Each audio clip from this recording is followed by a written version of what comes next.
இன்னைக்கு இருக்கிற வியாபார உலகம் உங்களுடைய நேரங்களை திருடுவதற்கு தயாராக இருக்கிறது. உங்க நேரத்தை எந்த வழியெல்லாம் திருடலாம், உங்க மூளையை எப்படி பயன்படுத்திக்கலாம், உங்க மூளையை ஆஃப் பண்றது எப்படி, பயன்படுத்த விடாம நான் இருக்கிறேன், என்ன தேடி கூகுள்ல நான் இருக்கிறேன், இன்ஸ்டால இன்ஃபர்மேஷன் தரேன், ஃபேஸ்புக்ல சண்டை போடலாம், தெரியாத திட்டிக்கலாம், அசிங்கமா பேசிக்கலாம், கமெண்ட் போட்டுக்கலாம்னு ஒரு ஃப்ரீடம் கொடுக்குறமா நடிக்குது. அது நம்பிடாதீங்க. அதை டெக்னாலஜி உங்களை திங்க பாக்குது. அதனாலதான் எங்களுக்கு மார்க்கெட்டிங் வராங்க.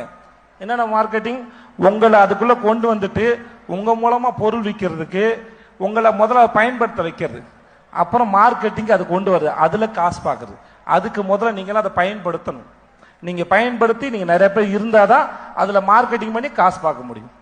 ஸோ உங்களை எப்படிலாம் பண்ணா உங்களை பயன்படுத்த முடியும், என்னெல்லாம் சாப்பிட வைக்கலாம், என்னெல்லாம் சாப்பிட்டா நீங்க நோயாளி ஆவீங்க, என்ன நோயாளினா என்ன மருந்து சாப்பிடுங்க, எவ்வளவு நாள் பேஷண்டா கஸ்டமரா இருக்க முடியும், உங்களை எப்படி ஆட்கொள்ளலாம்ங்கிறத இந்த உலகம் ரொம்ப ஆர்வமா இருக்கு. நம்மளை மயக்குவாங்க, ஜாகிரதையா இருக்கணும். எல்லாத்துலயும் அது ஆணி வேற தெரிஞ்சுக்கோங்க, அது ஆரிஜினை தெரிஞ்சுக்கோங்க, ப்ராசஸ் தயவு செஞ்சு புரிஞ்சுக்கோங்க.